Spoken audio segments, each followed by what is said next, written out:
Second, we Sedevacantists now base our position on a theological principle that the old R&R arguments simply no longer address. That because he was a public heretic, Bergoglio was not validly elected.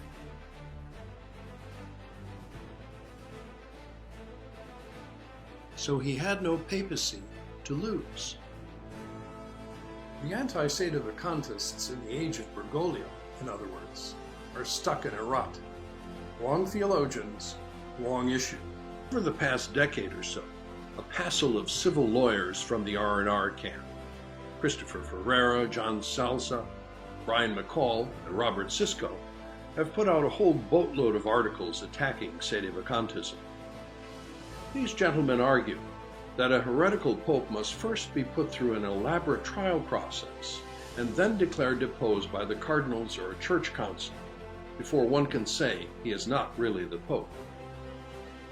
Given the civil legal system's blinkered and highly lucrative preference for the vague notion of due process over common sense and substance, one can easily understand why this scenario fascinates civil lawyers. Or perhaps these normally gray-suited contract, tax, and personal injury lawyers secretly imagine themselves all decked out in the colorful gear of Vatican legal functionaries, eloquently defending the Holy Father before a jury loaded with rascally Sedevacantists. Be that as it may, as the basis for their arguments requiring a papal trial, these writers generally cite the 16th century theologians Francisco Suarez and Thomas Cajetan, the 17th century Jesuit Paul Layman, or especially of late, the 17th century Dominican John of St. Thomas. Impressive names in Catholic theology, of course. And the esquires, as part of their courtroom tactics, miss no opportunity to puff the qualifications of the expert witnesses they have called to the stand. Suarez as Doctor Eximius et Pius, Cajetan as trusted advisor to Pope Clement VII, and John of St. Thomas as one of the greatest Thomists the Church has produced.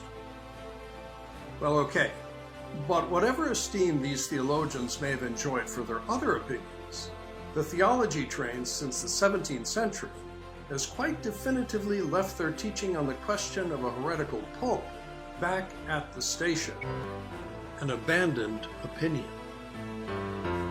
The pivotal figure for Catholic theology abandoning the position of Suarez and company was Robert Bellarmine.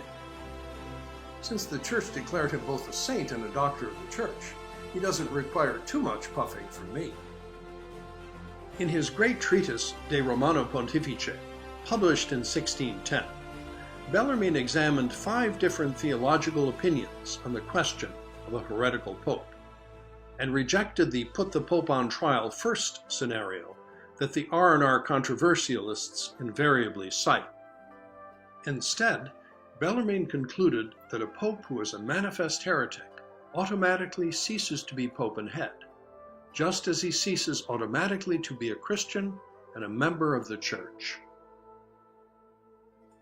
Before arriving at that conclusion, by the way, Bellarmine devoted 4.5 pages to demolishing the opinion of Cajetan, so beloved by the R&R bar.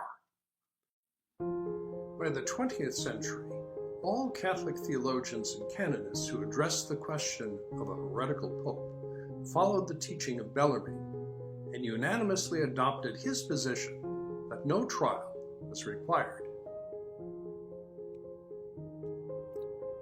Salve Maria, bom dia a todo o povo católico da terra de Santa Cruz. Quem vos fala é o Dr. Yuri Maria, dando sequência às conferências contra a tese de Cassitiaco e explicando do porquê que não devemos seguir tal tese. Sobre o vídeo anterior, uma breve recapitulação e uma breve análise da resposta dos tesistas, né? Foram de sempre, né? O senhor está desrespeitando Monsenhor Guerard, como se eu estivesse desrespeitando. Queria saber qual foi o desrespeito à pessoa de Monsenhor Guerard. Provar que a carta é do próprio Monsenhor Guerard é uma falta de respeito, segundo esses tesistas. Então, enfim, eu sei que debater com tesista é uma perda de tempo. São muito apaixonados, uns fazem até culto privado de Monsenhor Gerhard, que se veste igual ele, assim, olha no espelho, sabe? Faz essas coisas aí. É uma idolatria à pessoa de Monsenhor Gerhard, que a gente, né, viu que cometeu sim alguns erros. Entre outras coisas, temos também aqui umas respostas, né, do seminarista do Monsenhor Sembor, Paulo Cavalcante, publicou uma resposta ao primeiro vídeo, e foi muito engraçado, porque ele simplesmente traduziu uma tradução mal feita, parece que foi feita no Google, não sei, traduziu um artigo de 2020, o qual foi o motivo de eu ter feito e pago o perito. É para ver se aquele artigo lá está falando a verdade, porque no artigo falava que a carta não era de Monsenhor Gerhard. Então foi pago o perito para refutar esse artigo. E o laudo é para ver, primeiro, se a carta é falsa ou não é falsa, e se é de Monsenhor Gerhard realmente. E foi comprovado pelo laudo pericial. Isso daí eles nem querem... E outra, eles nem responderam a segunda carta, que foi mais reveladora ainda. Que Monsenhor Gerhard rezava Unacum, acreditava em Garabandal, e colaborando com o relato do motorista dele, que era testemunha próxima, de que ele não acreditava na tese de Cassitiaco. Mas isso eles nem responderam. E apenas repetiram um artigo pelo qual foi feito realmente, pelo qual eu paguei o perito para ver se era verdade ou não. Pois bem, agora vamos para a parte 2, vamos partir para a tese em si mesma, né? E vamos começar a pergunta se a tese é ou não é sede vacantista. Para a gente ver, para mostrar para vocês, católicos, que às vezes vocês estão sendo enganados por esses padres que são tesistas, que se dizem sede vacantistas. E vamos ver se realmente ela é sede vacantista ou não. Lembrando que a todos que no final de todas essas conferências, a resposta dos tesistas será sempre essa: o senhor não entendeu a tese. Então é sempre essa resposta que a gente vai ouvir. Depois de todos esses argumentos, eles vão falar sempre: o senhor não entendeu a tese, com aquele ar de... Mas vamos ver se eu não entendi realmente a tese ou não. Eu vou seguir agora com um breve resumo histórico. Talvez algumas pessoas vão ficar perdidas, talvez não, né? Mas eu quero que pergunte aqui, deixe no comentário se tiver alguma dúvida, se for algo muito rápido, se tiver alguma parte que não foi bem entendida, porque nós vamos adentrar a tese agora. Então, a origem da tese de Cassitiaco. A tese de Cassitiaco, vou chamar simplesmente de tese, embora seja apenas uma teoria, não é propriamente uma tese, né? Ela foi criada pelo padre Gerhard Larier, quando este padre já estava ali há 3 anos trabalhando como professor da Fraternidade de São Pio X, na época de Monsenhor Lefebvre, lá em Friburgo e Ecônia, lá na Suíça. E os principais objetivos da tese era tentar explicar, dar um argumento teológico, que como alguém que se supõe ser o Papa, como era o caso de Paulo VI e João Paulo II naquela época, como que alguém assim pode incorrer em cisma em aprovar heresias e erros do Vaticano II e do magistério pós-conciliar, e justificar assim a resistência do movimento tradicionalista, liderado pelo Monsenhor Lefebvre, né, que é uma posição totalmente, é novo galicanismo, né? Reconhecer e resistir. Vamos explicar isso teologicamente? Gerhard foi um dos que formularam algumas teorias, né? Então o padre Gerhard, ele rompeu com o Monsenhor Lefebvre lá em 1977. E só depois que a tese foi exposta e defendida publicamente, lá em 1979 e 1881, numa revista chamada Cahiers de Cassitiaco. Daí o nome veio Tese de Cassitiaco. Gerhard que inventou essa tese. E contava com isso também de colaboração de outras pessoas. Sobretudo do padre Bernard Lucien, que depois esse padre abandonou a tese, aceitou o Vaticano II e tornou-se um ferrenho defensor do magistério, entre aspas, conciliar. Então esse é o fim da tese, na maioria das pessoas que vão seguindo. Então a gente sabe, né, que na época de Monsenhor Gerhard buscaram buscaram uma explicação ordinária para como se resolveria, né, essa questão do papado. E era algo que se estava buscando, né? O pessoal estava confuso, estavam sem papa, imagina, católicos sem o pastor, confusos, tentando explicar o que estava acontecendo, o desespero, toda aquela inovação, todo aquele modernismo invadindo tudo, destruindo tudo, desesperador. E todos estavam tentando ali buscar alguma explicação e tal. E a tese era uma explicação ordinária. Hoje em dia já é extraordinária, porque a tese mudou. Porque para guerrar, lembrar um pouquinho, para guerrar tinha que ser um bispo pelo menos ordenado validamente. Hoje em dia não tem nem mais bispo ordenado, virou extraordinário, né? Se você pegar o fim da tese, imagina um papa, né? O Bergoglio tá lá e de repente ele tá lá escrevendo suas encíclicas contra o catolicismo, de repente de um dia para a noite ele olha, nossa, esse pessoal da tese, eles estão certos, eu sou um papa material e não sabia, eu vou ter que aceitar agora, eu vou ser católico agora e vou receber uma luz aqui, vou receber tem uma coisa impedindo, mas eu vou receber uma luz aqui e agora eu vou virar papa. Mas eu tenho que ser sacerdote ainda, nossa, vou ter que ir lá pro mosteiro, né, vou ter que ir lá pro seminário do Monsenhor Sembor, o mais tradicional de todos os seminários que nunca antes existiu, virar um seminarista, virar um padre, virar um bispo, e aí sim eu vou virar o papa da Igreja Católica. Como é uma coisa assim, ó, impensável. Já virou uma solução extraordinária, né? É impressionante, mas as pessoas não querem ver o fato, né? Eles não querem colocar a tese na realidade. Como se daria na realidade a tese? Se uma pessoa fizer isso, já não segue mais a tese, é impossível, assim. Eu posso inventar uma teoria aqui, por exemplo, né? Vou supor que um santo vai vir, inventa uma teoria de que vai vir um santo e vai lá no Vaticano e vai ressuscitar Pio XII ali ressuscitado vai... Imagina, eu estou inventando aqui. Posso inventar soluções mil pro papado, né? Mas a tese totalista, os totalistas, né? O sede-vacantismo totalista, ele tem uma solução que é ordinária, que é baseado na doutrina, que é o concílio geral imperfeito. Isso daí eles tentam esconder sempre e sempre vão menosprezar. Sempre. E a tese começou a ser um problema quando ela se tornou um dogma de fé lá naquele seminário do Monsenhor Sembor. Se tornando um dogma de fé. Expulsando seminaristas que não aderiam à tese. Que antes nós éramos sede-vacantismo todos amigos. Uma hipótese. Só uma hipótese. Você acredita, eu posso não acreditar e tal. Segue aí, segue aqui. Vamos seguir juntos contra o modernismo, mas hoje não, hoje virou dogma de fé. E querem falar que nós somos sectários, então eu acho que deviam ser revistos esse termo aí, quem que é sectário realmente, né? Então vamos continuar. Muitos se enganam com essa tese, crendo que ela é um tipo de sede-vacantismo, que de maneira diferente conclui a mesma coisa que o sede-vacantismo. Afinal, na prática, os adeptos da tese aparentam ser como sede-vacantistas. Eles dizem não rezam Unacum Bergoglio e que os modernistas que ocupam a cátedra de São Pedro após a morte do Papa Pio XII não são verdadeiros papas, eles falam isso. Mas também há padres lefebristas que, apesar de não dizerem que Bergoglio não é papa, não rezam missa Unacum Bergoglio. E que no resto agem idêntico aos sede-vacantistas, apesar de não serem sede-vacantistas. Por outro lado, há adeptos da tese que consideram como verdadeiro papa o maçom modernista Angelo Roncalli. Dentro da tese há outras ali tem vários tipos de tese. Tem inclusive esses tesistas que acreditam que Roncalli é papa legítimo, que tomou o nome ainda de João XXIII, né, Roncalli.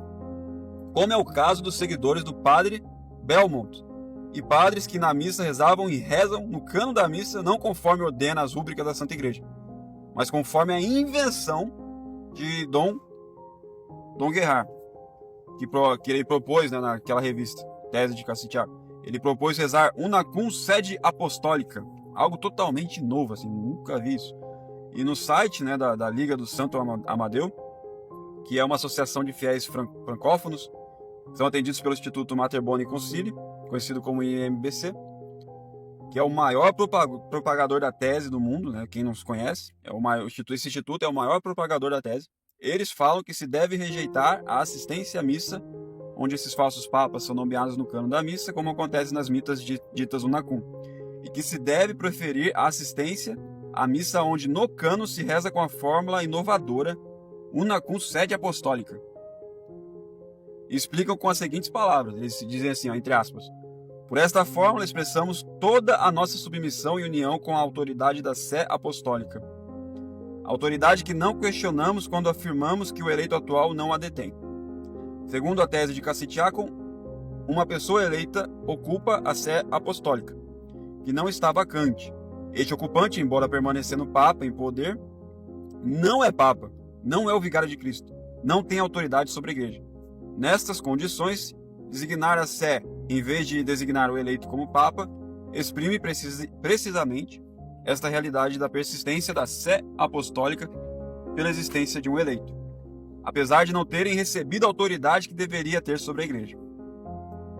Por consequente, isso exprime também a persistência da possibilidade da continuação da sé apostólica da Igreja, uma vez que a continuidade da apostólica não é rompida, ela permite ter hoje e para o futuro uma pessoa eleita ou a possibilidade de uma eleição. Caso contrário, a história da Igreja pararia e as portas do inferno prevaleceriam. Fecha aspas. Esse aí é o termo deles. Então lá não tem um papa, tem uma pessoa eleita, né? É isso que eles falam, e tem que fazer essa fórmula aí, una cum sede apostólica, uma fórmula que nunca existiu na história da Igreja. E o que acontece? Mas apesar de não se nomear ninguém como papa, no fim acaba sendo a mesma coisa que una cum dos lefebristas, esses galicanos.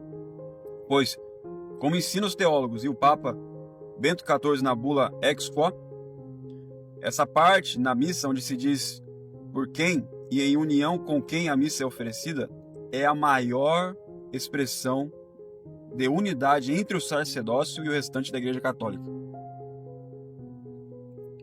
De modo que eles acabam reconhecendo que o ocupante da sé apostólica pertence à Igreja Católica e é um defensor da fé reta, o que é absolutamente falso, repugnante, escandaloso e contrário à fé.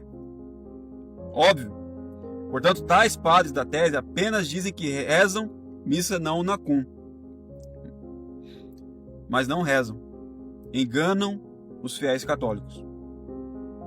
Daí vem alguns adeptos da tese mentir dizendo que Dom Guerard, muito antes do Padre Secada, o Padre Secada que propagou essa ideia da oblação pura, oblatio mundi, que condenava absolutamente a missa una cum, não una cum, algo que é mentira, porque Monsenhor Guerard defendia ser lícito a assistência à missa una cum se a pessoa, por exemplo, tivesse problema de consciência em ter que se santificar em casa. E uma missa que é oferecida a una cum sede apostólica não é uma missa não una cum, nem uma oblação pura. É um reconhecimento formal que essa seita herética que usurpou a cátedra de São Pedro é a Igreja Católica e é oferecer a missa em união com uma falsa igreja e através dela. Por isso a tese chega ao absurdo ainda de defender que a hierarquia do Novo Zordo e a Igreja do Novo Zordo são a hierarquia material e a Igreja material é da Igreja Católica. Como faz isso aí publicamente esse Instituto Mater Boni Concilio. Ele chega ao absurdo também de dizer que a religião do Novo Zordo pertence à Santíssima Igreja Católica, de modo que há hoje na Igreja duas religiões. Isso aí quem fez público foi feito publicamente pelo Instituto Católico Romano do Monsenhor Sembro. Então, diferentemente dos sede-vacantistas, tanto os lefebristas como os adeptos da tese acabam agindo como uns bipolares, esquizofrênicos. Eles dizem uma coisa e faz outra. Pois tanto a teologia de um quanto a de outro são esquizofrênicas, absurdas. E é essa razão que faz até muitos adeptos confusos a pessoas incautas à tese, aderindo à tese, e se dizem ainda sede-vacantistas. Dizem que concordam com São Roberto Bellarmino, dizem que um herege não pode ser papa, dizem que a igreja conciliar é uma igreja falsa, etc.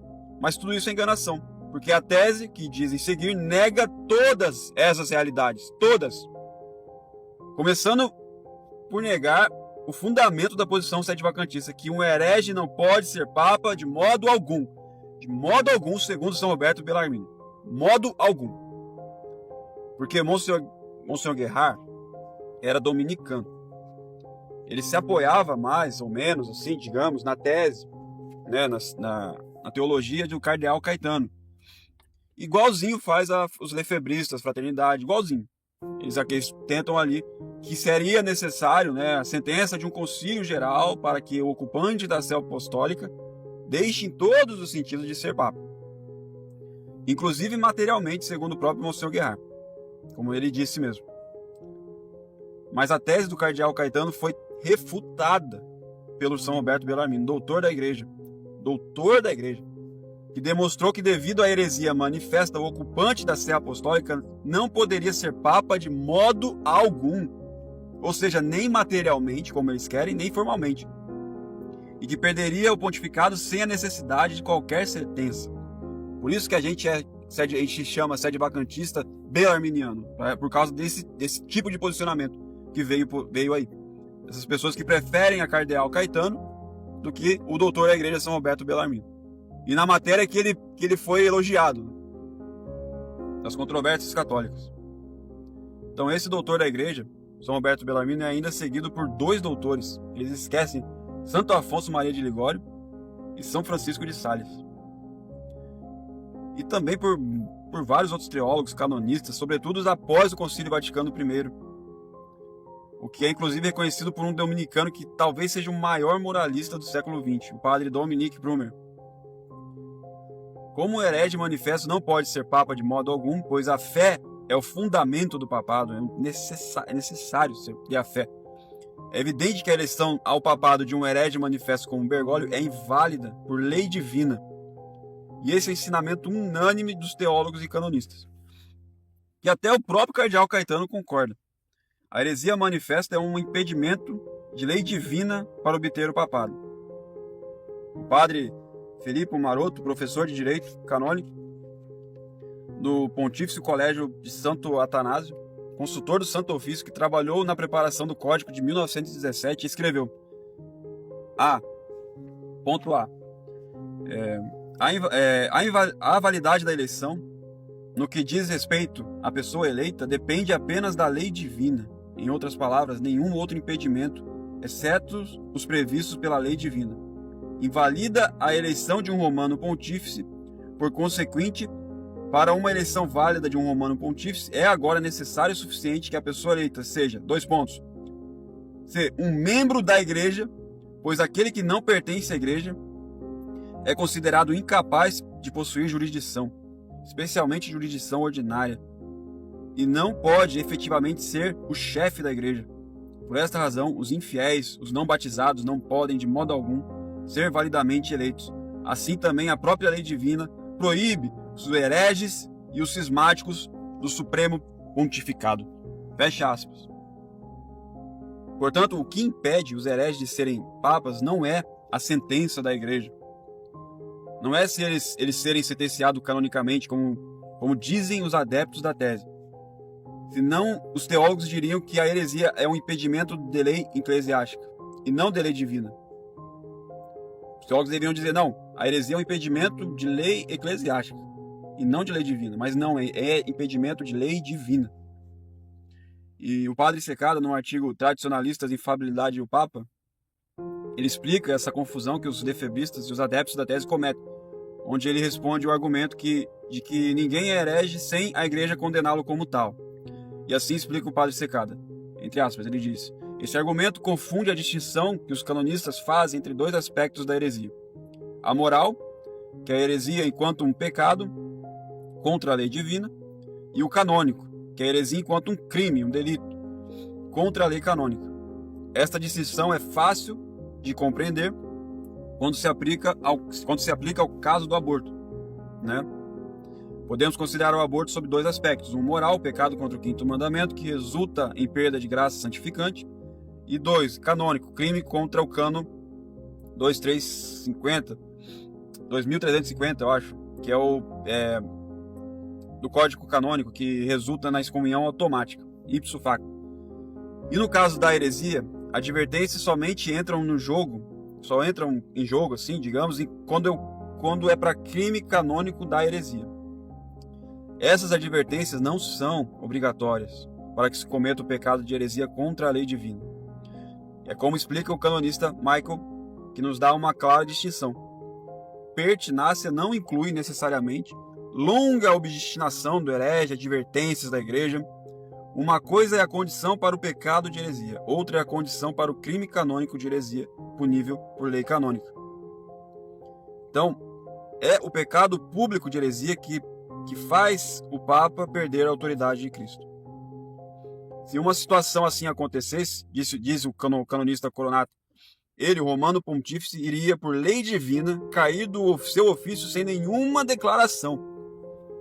Sem nenhuma declaração. Além disso, a nossa realidade mostrou que isso não é só um ensino unânime dos teólogos e canonistas, mas é uma verdade de fé. Por quê? Se esse ensinamento não fosse correto, então todos os modernistas que usurparam a cátedra de Pedro após Pio XII seriam verdadeiros papas que ensinaram heresias, não só em magistério privado, ou seja, não só como doutor privado, mas também no magistério público, ou seja, como romano pontífice, ensinando como autoridade que Cristo conferiu a ele. Então, quando os teólogos falavam da possibilidade de um papa incorrer em heresia, era tão somente quanto ele exercia seu magistério privado, né? Onde ele falava como qualquer outro doutor em teologia aprovado pela igreja.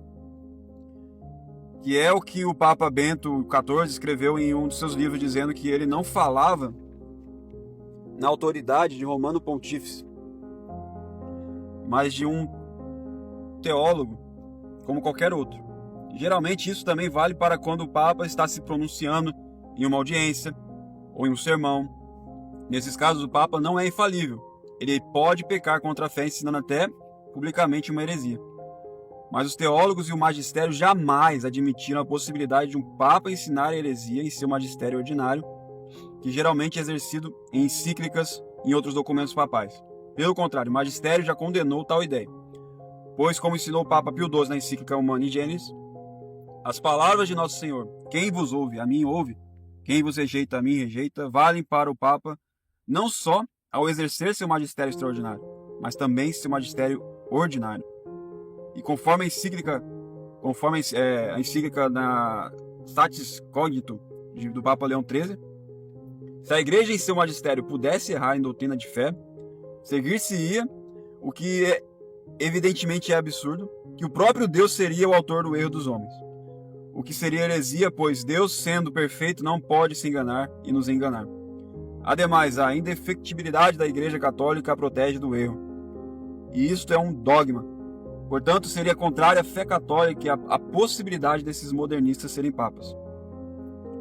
E contudo, a fim de evitar o sedivacantismo, ao analisar a questão da incompatibilidade entre a heresia e o papado, Dom Guerard propôs a teoria de que esses papas foram validamente eleitos, porém ficaram privados da autoridade papal, por terem posto um suposto obstáculo na autoridade que Cristo comunica ao Papa. Então ele inventou esta ideia do obstáculo. E esse suposto obstáculo, né, seria uma falta habitual de intenção desses eleitos ao papado de buscarem o bem comum da igreja,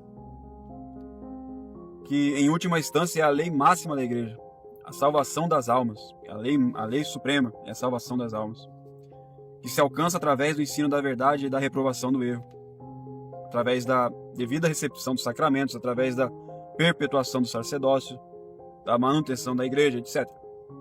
Porém, essa teoria de que os que ocupam a sé apostólica ficariam privados do seu poder de governo, que é a jurisdição papal, devido a essa falta habitual de não quererem, não buscarem o bem comum da igreja, é um absurdo filosófico, primeiramente, e teológico, sem igual da tese. Porque para a filosofia política, por exemplo, Santo Tomás e Aristóteles, vemos que a total possibilidade de um governante ir habitualmente contra o bem comum da sociedade que ele governa, sendo nesse caso um tirano, e naquilo que ele ordena injustamente deve ser desobedecido, como disse o Papa São Leão XIII. Mas o fato desse governante tirânico atentar habitualmente contra o bem comum da sociedade civil não seria de modo algum a causa pela qual ele perderia seu poder de governo. Pois, apesar de um governante não buscar o bem comum de uma sociedade, ele ainda possui o poder de governar. Então ele ainda possui poder. Vemos então que, para a filosofia política de Santo Tomás e Aristóteles, que esta ordenação ao bem comum da sociedade é o que constitui a autoridade, propriamente dita. Conquanto se costuma usar como sinônimos que deve-se ter uma distinção entre poder e autoridade. Porém, nos dias de hoje, a gente sabe que não se costuma fazer essa distinção. Há uma confusão entre poder e autoridade. Então, possui poder aquele que tem capacidade efetiva e tem os meios para fazer isso, os meios de fato, né, de governar a sociedade. Agora, é diferente. Quem possui autoridade é aquele que possui sabedoria teórica e prática para ordenar a sociedade ao seu bem comum. É como diz o professor de Metafísica e Filosofia Política da Universidade Católica de Valparaíso, o Dr. João Antônio Widdow. Em seu livro, ele demonstra que poder e autoridade não são a mesma coisa. Ilustra a distinção com este exemplo, dizendo: a relação entre autoridade, enquanto sabedoria prática, e governo é análoga, pois é a que há entre a arte da navegação e a ação de dirigir o navio. O navegador, pelo ofício, é aquele que tem a capacidade de dirigir o navio. Daí vem, muito especificamente, o termo governo. E por isso a capacidade de ensinar aos outros esta arte e de dar conselhos a este respeito, ele tem autoridade, pois nele reside o conhecimento próprio do ofício. Mas não é porque ele tem autoridade que ele também tem o poder de governar tal navio. Ele só a tem se esse poder, em particular, tiver sido reconhecido por aqueles que têm o poder de fazê-lo. Por exemplo, os proprietários do navio. É claro também que, mesmo que o exercício de um poder pressuponha ou recomende, um certo grau de autoridade naquele que exerce, a posse de um e de outro não é a mesma coisa. Então, fecha aspas. Portanto, pode-se ter autoridade sem possuir poder, assim como se pode possuir o poder sem autoridade.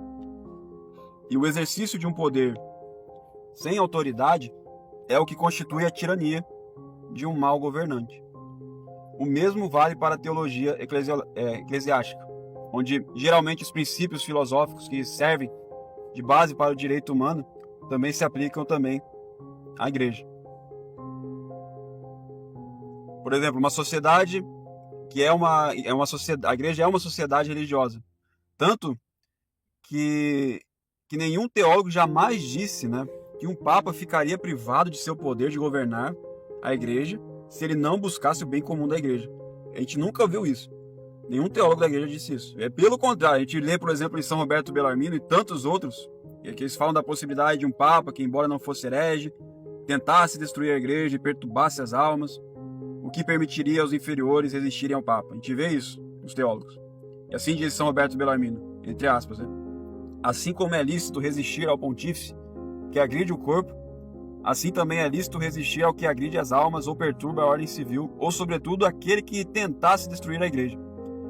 Digo que é lícito resistir e não fazendo o que ordena e impedindo a execução de sua vontade. Mas não é lícito, contudo, julgá-lo, puni-lo e depô-lo, pois estes atos são próprios de um superior. Fecha aspas. Então a gente vê que os teólogos, nenhum deles jamais disse que um papa que tentasse destruir a igreja ficaria privado do poder papal ou que não seriam papas. Nem mesmo os dominicanos diziam que um herege manifesto só perderia o papado completamente, após uma sentença da igreja. Sustentavam que esse papa herege manifesto estaria privado do poder de governo e da sua jurisdição papal. Até os dominicanos falam isso. Então quando ele tem heresia, é só aí que perde realmente o papado.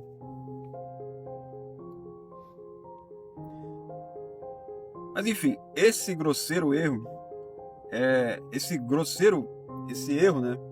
grosseiro também, deveria ser suficiente para que os católicos rejeitassem a tese.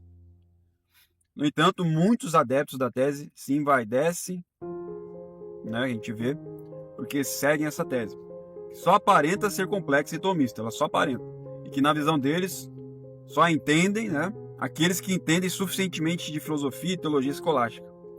Como é o que diz, o próprio Monsenhor Sembro, atacando publicamente a memória dos falecidos padre Anthony Checada, que foi professor de liturgia e direito canônico no próprio seminário do Monsenhor Sembro, e também do bispo, que Deus o tenha, o bom senhor Dolan, que o ajudou a fundar o Seminário da Santíssima Trindade. Então esse é o nível da arrogância dessa gente que segue a tese. E a gente vai ver ainda esse erro grosseiro, não é o único em filosofia e teologia que essa tese esquizofrênica faz, né, que ela comete. A gente vai partir desse erro, a tese acabará sustentando que todos esses modernistas são papas materiais, materialiter, mas não formais. Então, a gente vai começar aqui a falar um pouco de matéria e forma. Matéria e forma são termos tirados da teoria aristotélica das causas, que são usados pela tese de maneira análoga. Eles usam de maneira análoga. E para compreenderem o que eu vou falar aqui, né, sobre a metafísica, eu acredito que seja suficiente dar apenas alguma noção básica de cada um desses termos. Por exemplo, os entes corpóreos, né, a matéria seria o que constitui o corpo. E a forma é aquilo que faz o ente ser o que ele é. Por exemplo, no homem, o corpo é a causa material e a alma racional é a causa formal. São coisas distintas e inseparáveis na realidade. É inseparável, na realidade é inseparável. Elas só são separáveis apenas no intelecto, que a gente consegue abstrair dessas coisas. E se a causa material do homem se separasse da causa formal, já não haveria mais homem, animal racional. Pois o corpo seria apenas um cadáver e a alma seria um espírito. Deste modo, segundo a analogia feita pela tese, a causa material que constitui o Papa seria, segundo a tese, a sua eleição papal válida. E a causa formal seria a sua autoridade ou poder de jurisdição comunicado por Cristo. É uma analogia válida, o erro está a separar na realidade estas duas realidades distintas, mas inseparáveis nas causas que constituem o Papa: a eleição válida e o poder papal. Dirão eles que a analogia é sempre perfeita e que essa separação seria possível e análoga em caso do presidente dos Estados Unidos, né, que eles falam nessa analogia, que é eleito validamente em novembro e só, no entanto, recebe autoridade e poder lá em janeiro. Né? Eles sempre falam dessa analogia do presidente. A gente sabe que analogias são sempre imperfeitas, mas essa analogia do presidente dos Estados Unidos não se aplica ao Papa. Né? Porque a igreja já definiu que uma vez a eleição foi feita validamente, o eleito aceitou, ele recebe imediatamente, por direito divino, autoridade ou poder de jurisdição comunicado por Cristo. Ele recebe imediatamente. É diferente de uma democracia maçônica, né? Que em novembro tem a eleição e só em janeiro. Não tem nada a ver essa analogia com a analogia do Papa. Impressionante. Imediatamente recebe. E se o Papa não recebe essa autoridade ou poder papal, é porque não foi eleito validamente, ou seja, não era papável, conforme sustenta a posição sedevacantista, baseando-se no ensino unânime dos teólogos e canonistas, de que um herege não pode ser eleito ou designado validamente, por direito divino. Mas como os adeptos da tese não querem admitir que a posição sedevacantista está certa, não vão admitir isso, dirão alguns que o problema esteve na aceitação do eleito, que a eleição não foi aceita devidamente porque o designado não tinha a intenção de cumprir devidamente o fim do papado, né? A intenção, eles entraram na mente da pessoa lá e falaram: não, você não tem intenção, não quer, porque ele não busca o bem comum da igreja, de maneira análoga ao matrimônio, que os dois cônjuges, né, não têm alguma intenção essencial para contrair um matrimônio válido. De modo que diante da igreja, os dois foram casados validamente, contraíram as obrigações legais, mas diante de Deus, não. O matrimônio foi inválido e não poderiam se portar moralmente como casados. Então, novamente, essa analogia outra que eles fazem, né? As analogias são imperfeitas e não podem, assim, provar o todo, né, idêntico, julgando apenas um aspecto idêntico dessas coisas, dessas ideias diferentes. E essa analogia do matrimônio também não se aplica a uma eleição válida de um papa. Porque se o eleito ao papado não aceitou a eleição canonicamente feita, o Código de Direito Canônico prevê que tal eleição não aceita dentre 8 dias úteis é inválida. O próprio direito canônico fala. E ainda que essa lei de prazo não se aplique à eleição do Papa, o eleito que não aceita devidamente a eleição não pode contrair os direitos papais diante da igreja, porque pertence também ao direito eclesiástico que assim que o eleito aceita a sua eleição papal, ele imediatamente, essa palavra imediatamente tem que ser falada sempre, imediatamente recebe por direito divino o poder papal. E isso é uma doutrina que sempre foi admitida por todos os teólogos, é impressionante, todos os teólogos falam isso, e foi definido ainda pela Igreja Católica, que não pode errar, a Igreja não pode errar, é imediatamente.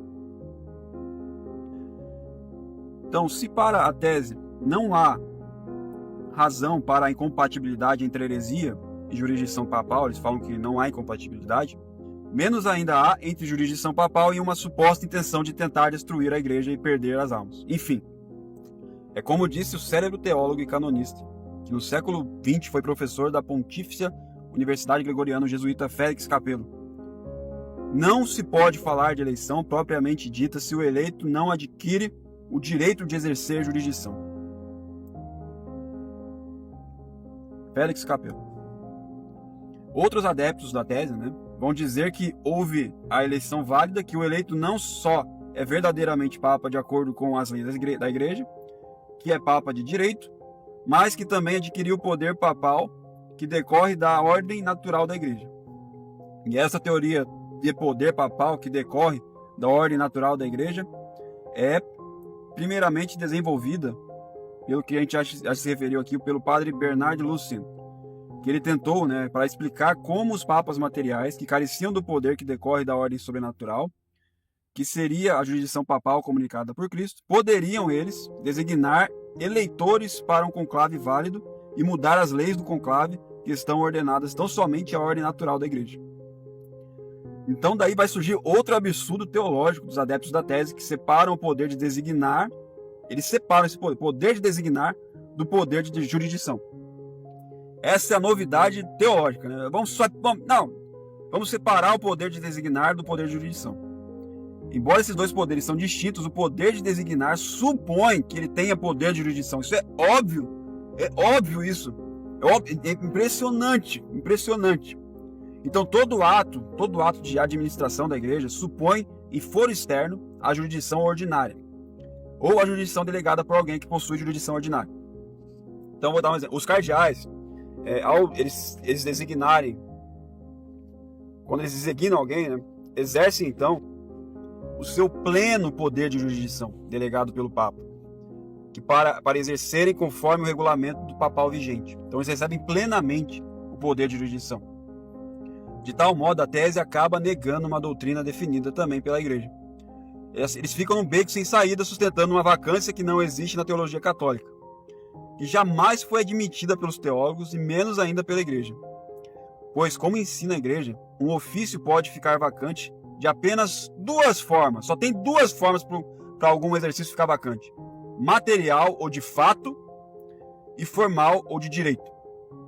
Então, a vacância material ou de fato de um ofício acontece, por exemplo, quando um bispo está fisicamente impedido de estar na sua diocese.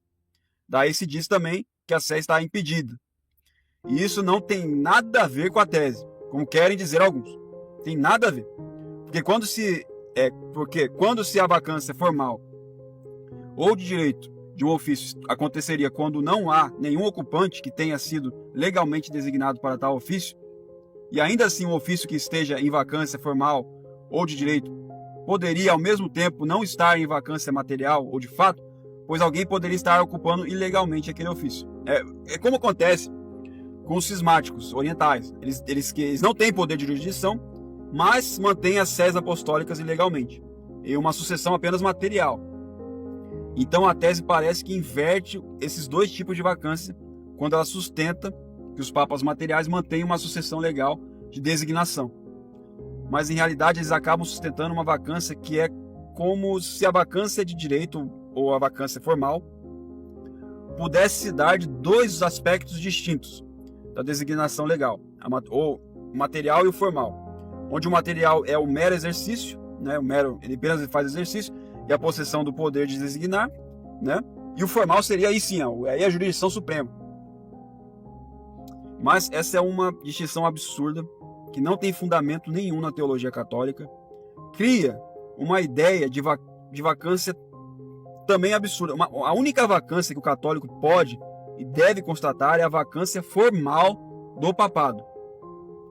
Não no sentido inovador e sem fundamento e louco da tese, não é nesse sentido, mas no sentido que ensinam todos os teólogos da Santa Igreja, no qual o atual ocupante da Sé de São Pedro, Jorge Mário Bergoglio, foi designado ilegalmente, portanto, é um usurpador. Há uma vacância formal e uma usurpação de fato da Sé Apostólica. Então tem duas coisas ali na Sé Apostólica, uma vacância e uma usurpação. E essa é a posição sedevacantista, a única posição católica diante de tudo isso. E que é rejeitada, inclusive pelos adeptos dessa tese inovadora. A gente não pode considerar essa tese como sedevacantista. Dom Guerhard, para vocês terem ideia, nunca disse ser sedevacantista, como fazem hoje esses adeptos da tese. Esses adeptos da tese enganam os católicos incautos. E às vezes até eles enganam a si mesmos, né? Monsenhor Guerhard e Padre Lucien, eles insistiam que a igreja estaria em estado de privação, porque a Sé Apostólica estaria privada de sua autoridade. Daí razão pela qual chama a posição da tese de sede-privacionismo. E de sede-privacionistas aqueles que seguem a tese.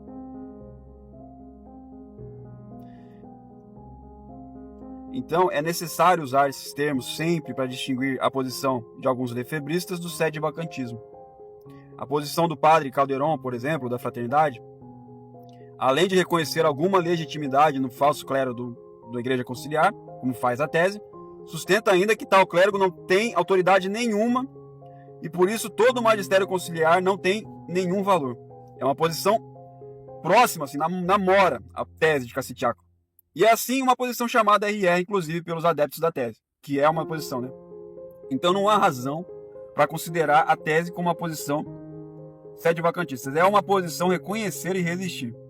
O próprio Monsenhor Sembor disse no seu tese show que não se pode fazer como fazem os sedevacantistas que não reconhecem nada dos modernistas, né? Não se pode fazer isso. Então, a tese tem que se fazer como esse pessoal da fraternidade, como esses lefebristas. Eles acabam fazendo o quê? Esperando a conversão dos modernistas para que a Igreja Católica possa ser restaurada. Eles deformam a doutrina católica e criam mais teorias e mais teorias absurdas, como essa teoria de que há duas igrejas, que é como muitos lefebristas fazem, ou a teoria de que há duas religiões na Igreja Católica, que é o que os adeptos da tese fazem. Não basta. Um católico tem que afirmar a doutrina católica. A igreja é una e é uma sociedade perfeita. Sua existência não pode depender de uma sociedade alheia a ela. Não pode se depender de uma falsa igreja, de uma religião de modernistas. Jamais. E ao que me parece sustentar que a restauração da Igreja Católica depende da seita Novus Ordo, né? Sustentar isso, né? Não, a restauração depende desses modernistas. Isso daí parece uma heresia. Para mim é uma heresia. Porque é negar também a doutrina da fé, que a Santa Igreja Católica Romana é uma sociedade perfeita. Eles negam isso quando eles falam isso. Nós dependemos da conversão de Jorge Mário Bergoglio para que a igreja volte a ser normal. Então está dependendo de uma falsa religião. A igreja não é uma sociedade perfeita, então ela não depende disso. E essa proposição já foi condenada pela igreja. Então a seita conciliar é outra religião, não é a igreja católica, são coisas, é evidente. Até os adeptos da tese, no máximo, são capazes de objetar, né, os sedevacantistas, indagando o porquê os clérigos sedevacantistas não pedem, né, abjuração. E essa foi a objeção que Monsenhor Sembor fez a Monsenhor Dolo. Porque se ela é outra igreja, por que vocês não pedem abjuração? Mas qualquer católico, né, de bom senso, compreende que essa indagação é respondida não com o absurdo que Monsenhor Sembor disse, de que devemos reconhecer os modernistas como parte legal da igreja, mas com a simples consideração de que os católicos estavam nessa seita judaico-maçônica por acharem que estavam na igreja católica. Que é a mesma lógica simples do porquê comer carne em algum dia de abstinência sem saber que é um dia de abstinência, que não configura pecado. Isso está plenamente de acordo com os canonistas, que ensinam que não há delito nenhum quando se adere a uma seita católica, crendo estar na Igreja Católica. Não há delito. Entendeu? E além de afirmar a doutrina católica, o católico deve ser realista. Essas falsas posições católicas, como a dos RRs, da tese de Cassitiaco, que querem propor uma solução aparente, mais teológica à crise da igreja, como se o maior problema fosse que os modernistas estão no erro doutrinal, eles ignoram completamente o fato que essa seita Novus Ordo não é meramente um grupo ou uma sociedade de católicos que caíram na heresia e de outros que estão enganados pelos hereges, mas é uma sociedade governada pela sinagoga de Satanás. É tentáculo da ONU, esse povo todo aí que está aí, né, que quer destruir de todo modo o catolicismo. Como isso é mostrado e evidente pelo padre Arriaga no Complô contra a Igreja. Existe aquele católico que leu o livro Complô contra a Igreja e existe aquele que não leu. Entendeu? Esse livro todos deveriam ler. Como que é essa batalha contra a Igreja Católica? É isso que a sinagoga sempre tentou ao se infiltrar na igreja. Identificando esse tentáculo da sinagoga de Satanás como sendo de alguma forma a Igreja Católica, né? Você querendo que esse corpo aí seja de alguma forma a Igreja Católica, vocês vão cometendo grave blasfêmia contra a Santa Igreja e também contra a fé católica. A sinagoga de Satanás quer, e por isso que Monsenhor Dolan tinha toda a razão ao dizer que a tese de Cassitiaco é só mais um tentáculo do Novus Ordo, para manterem católicos unidos a uma seita judaico-maçônica. Enfim, pelo que foi dito, queira Deus que seja suficiente para que os católicos repudiem essa falsa posição católica, que de maneira tão absurda acaba inovando e contradizendo a doutrina católica ensinada pela Igreja e pelos teólogos. E aos que desgraçadamente querem continuar seguindo essa tese, que se mostra contrária à fé e à teologia católica, tenham ao menos a decência de se não dizerem sede-vacantistas. Tem que ter uma decência, fazendo mais ainda a confusão nessa crise, que já é confusa. As pessoas mal chegam no sede-vacantismo, ainda tem que se debater, debrulhar com isso. Então fala assim, ó, não somos sede-vacantistas, somos sede-privacionistas. Então, aos sede-privacionistas, que desgraçadamente continuarão insistindo que Bergoglio é um papa de acordo com a lei da Igreja Católica, tenham a honestidade de seguir o que o teólogo italiano Martino Bonatina escreveu no seu livro sobre a eleição legítima do Papa. E foi compartilhado, inclusive, pelo próprio padre Duterte, que é um padre lá do Monsenhor Sembro, que diz, a saber, que não se diz que a sé está vacante, de alguma forma há um Papa. Então é isso que ele diz. De alguma forma há um Papa ali. Não pode se dizer que a sede está vacante. Então vocês têm que parar de falar que vocês são sede-vacantistas. Enfim, essa parte eu quis mais mostrar o porquê que a tese, maldita tese, que é só uma mera teoria, que até seu criador reconheceu ser falso, né? Um católico normal poderia falar assim, ó, não vou estudar a tese. Por que eu vou estudar a tese se o criador da tese reconheceu que ela é falsa? Chamou ela de tese idiota, né? Full tese. Por que eu vou estudar? Pra que você vai estudar se o cara que criou não quer, né? Falou que é falso. E ele é teólogo autorizado ainda, ele mesmo criou, ele mesmo é teólogo autorizado, ele mesmo refutou, então para que eu vou estudar? Não. Então, não é uma posição sede-vacantista, como erroneamente pensam alguns, que faz também com que repudie qualquer ataque a essa posição católica. Que eles querem uma união sede-vacantista, né? Mas não é, vocês não são sede-vacantistas. Quando a tese maldita é feita de dogma, como se fosse a única posição católica, como fazem os adeptos a ela, vocês estão se tornando a seita. Vocês que são a seita, não a gente. Então vocês não são sede-vacantistas, e como católicos devemos o dever, senão de combater este erro e ao menos repudiar este erro, que é a tese de Cassitiaco. Salve Maria! Essa aqui é a parte 2, vamos ter outras partes também. E eu espero, no fundo do meu coração, que eu possa às vezes estar falando aqui algo muito difícil para algumas pessoas, mas se tiverem dúvida alguma coisa, que comentem aí embaixo. Ok? Então continuaremos sim refutando essa tese de Cassitiaco, que não é sede-vacantista. E vocês têm que ser homens, tem que ser homem de falar. Não são sede vacantes, são sede privacionistas. E pronto, aí já tem a divisão. Se vocês querem fazer dessa tese um dogma de fé, então assumam isso. Salve Maria. Bom dia a todo o povo católico da terra de Santa Cruz, São José. Rogai por nós. Em nome do Pai, do Filho e do Espírito Santo. Amém.